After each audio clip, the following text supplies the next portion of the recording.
इसके अंदर पहला हमारे इसके अंदर क्या होता है कि कॉन्सेप्ट है एंगल ऑफ एलिवेशन क्या होता है और एंगल ऑफ डिप्रेशन क्या होता है। जब भी आप ना नीचे से ऊपर देखते हो, जैसे यहाँ खड़े हो आप, ठीक है, अब यहाँ से आप इस चीज़ को देख रहे हो, तो जो एंगल आपका ना ये बनता है ये वाला, इसे कहते हैं एंगल ऑफ एलिवेशन। मतलब ये एंगल आप देखो, हर बार एंगल बनेगा, एक हॉरिजॉन्टल लाइन होती है और एक लाइन ऑफ साइड जिसको आप देख रहे हो, उनके बीच का एंगल हर बार बनेगा। तो जब आप नीचे से ऊपर देखते हो उसे कहते हैं एंगल ऑफ एलिवेशन। अब जब कभी मान लो आप यहाँ बैठे हो, ठीक है, इधर बैठे हो, देखो जहाँ से आप देखोगे एंगल वहीं बनेगा। अगर आप यहाँ देख रहे हो तो एंगल यहाँ बन रहा है, अगर आप ऊपर से देख रहे हो तो एंगल यहीं बनेगा। तो एंगल ऑफ डिप्रेशन कैसे बनता है, ये हॉरिजॉन्टल लाइन और लाइन ऑफ साइड के बीच का जो एंगल होता है इसे बोलते हैं, ये बनता है हमारा एंगल ऑफ डिप्रेशन होता है, इनके बीच का बनेगा। ठीक है यहाँ तक। तो इस बार देखते क्या होता है। देखो यहाँ पे मेन जो है ना, बस यही चीज़ मेन है इसके अंदर। बाकी हम यहाँ पे ट्रिग्नोमेट्री नॉर्मल यूज़ करते हैं, जो आपने पहले भी यूज़ किया होगा वो यूज़ करते हैं इसके अंदर।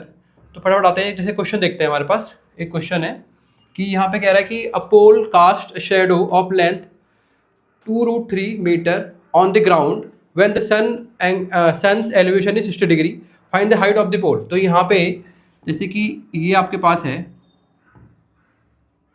यहाँ पे 90 डिग्री है, कह रहा है कि जो शेडो बन रही है इसकी पोल की वो 2√3 है, ठीक है, और ये एंगल ऑफ एलिवेशन जो है 60 डिग्री है यहाँ पे, ठीक है। तो आपको पूछ रहा है कि इसकी हाइट क्या होगी पोल की, ये पूछ रहा है यहाँ पे। तो ट्राइंगल ले लो आप ABC और यहाँ पे क्या लगाओगे आप, tan थीटा लगा दो भाई। 60 कितना होता है, P/B, ये P है आपका, ये B होता है, तो x अपॉन हो गया 2√3।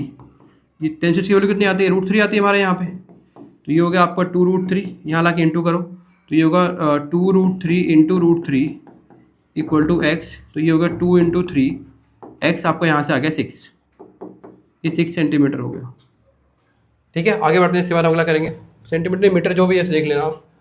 अगला हमारा यहाँ पे है एक क्वेश्चन दिया हुआ, बहुत बेसिक क्वेश्चन है ये। आपको डायग्राम में एंगल ऑफ डिप्रेशन जो दिया हुआ है Q1 Q2, तो ये जो है क्या पूछा है इसने यहाँ पे, इसने हमसे ये एंगल्स पूछे हैं, एंगल ऑफ डिप्रेशन क्या होगा इनमें, आई थिंक। तो आप निकाल सकते हो आराम से, कोई दिक्कत नहीं है इसके अंदर।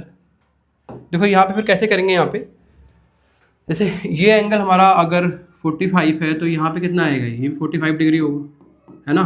तो आई थिंक ये एंगल पूछा है इसने यहाँ पे XQ2 ये 45 डिग्री है आपका, बस ये पूछा है। बहुत सिंपल क्वेश्चन, आगे बढ़ते हैं इसके बाद जो अच्छा क्वेश्चन वो देखते हैं। जैसे इसका डायग्राम भी दिया हुआ है, सबके डायग्राम भी बना रखे हैं क्या इन्होंने।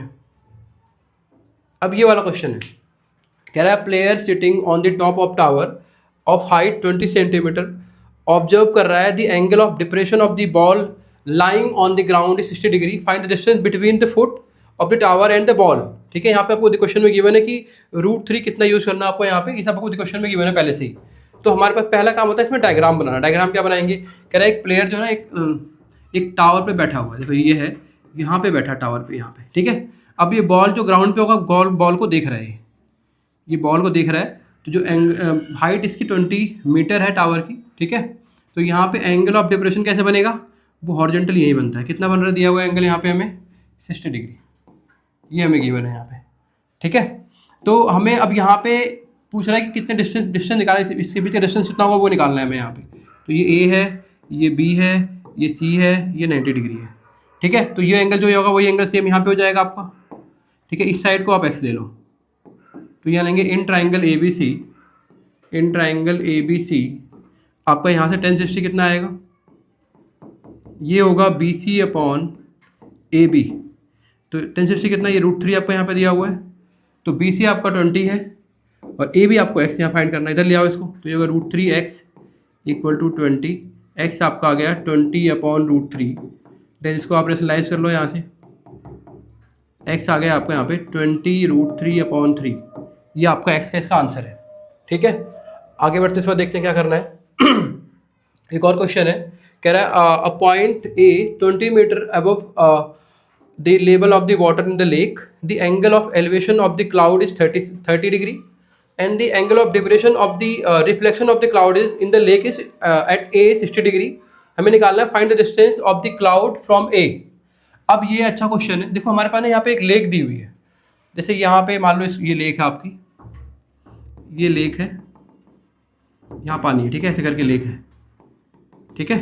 तो यहाँ पे 20 मीटर अबव ले लो ऐसे करके, एक पॉइंट कोई A है, यहाँ से ये पॉइंट A है इसके ऊपर, ठीक है। ये ना वाटर लेवल के ऊपर है, ये हमारा यहाँ पे वाटर लेवल है, ठीक है।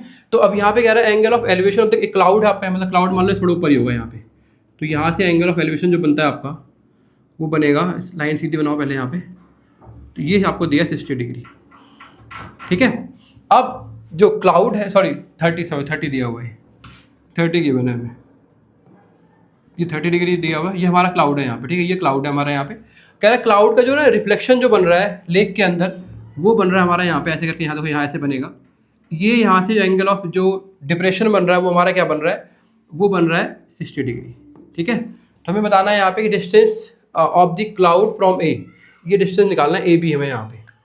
देखो पहले यहाँ पे क्या करने वाले हैं आप, देखो ये 20 तो ये भी 20 हो गया, और इस डिस्टेंस को आप x ले लो, तो देखो because of law of reflection क्या होगा, ये डिस्टेंस जो आपका है यहाँ से यहाँ तक जो ये वाला आएगा, जितना ऊपर है उतना नीचे आएगा, तो ये भी हमारा क्या होगा, ये x + 20 हो जाएगा, ठीक है। अब यहाँ पे क्या करने वाले हैं इसके बाद हम, देखो पहले हम ट्राइंगल ABC लेंगे यहाँ पे, आप इस साइड को हमने x लिया तो इसको y ले लो यहाँ से यहाँ तक।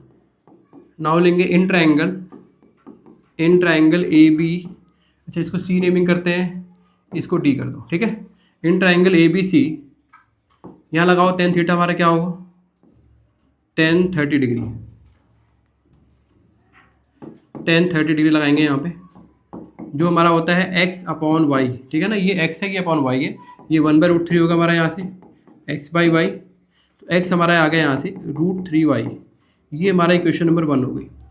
नाउ हम ट्राइंगल लेंगे, ये छोटा वाला ये वाला ट्राइंगल लेंगे ACD, इन ट्राइंगल ACD आप यहाँ पे tan 60 कर लो, ये क्या होगा आपका यहाँ पे सामने वाला ये 20, ये पूरे कितनी हाइट आएगी, कितनी आएगी आपकी, ये आएगी 20 + x + 20, और नीचे क्या आएगा आपका यहाँ पे, ये y आ जाएगा, ठीक है। तो इसकी वैल्यू कितनी होती है, √3 होती है आपके यहाँ पे, तो ये हो गया आपका यहाँ पे 40 + x, और y के आप चाहो तो यहाँ पे y की रो डाल सकते हो या फिर x की आपकी मर्जी, तो हम किसी की भी डाल सकते हैं, इसे y फिलहाल बेस से रहने दो, इसको धर ले आओ, तो ये क्या बनेगा आपका यहाँ से, ये हो गया आपका √3y = 40 है नहीं 40 + x, और y की वैल्यू यहाँ से है ना, x की वैल्यू डाल दो, छोड़ो x की डाल दो, तो √3y = 40 + x की वैल्यू हमें यहाँ दी हुई है √3y, आई थिंक ये सेम कैसे आ गया, कुछ तो गड़बड़ है इसके अंदर, √3 ये चेंज था इसके अंदर ना, यहाँ पे ये जो आपका y है वो √3x है, हाँ ये गड़बड़ हुआ था इसके अंदर, तो यहीं पुट कर दो, कोई दिक्कत नहीं है। देखो यहाँ पे क्या बनेगा, आप अगले स्टेप, हाँ तो ये इधर आया तो ड्रॉप हो गया √3y, ये हो गया आपको 40 + x, यहाँ डालोगे क्या बनेगा, ये √3 यहाँ हो गया, ये √3x हो गया = 40 + x, तो ये हो गया आपका 3x = 40 + x, इधर लाओगे तो क्या होगा, ये 3x - x होगा आपका 40, तो 2x हो गया आपका 40, तो यहाँ से x आ गया आपका 20, ये x आपका 20 आएगा यहाँ से, है ना। तो अब आपको क्या निकालना है, ए बी निकालना है, तो लगाओ इन ट्राइंगल ABC आप यहाँ लगा लो, sin थीटा यहाँ लगाएंगे, sin 30 डिग्री, ये होता है हमारे यहाँ पे, ये ट्राइंगल ये x/AB होगा, x/AB, ये 1/2 होता है हमारा यहाँ पे, x कितना हमारा आया सॉल्व करके 20 आया हुआ है, AB कितना हो गया हमारा यहाँ से, AB हो गया 40 सेंटीमीटर।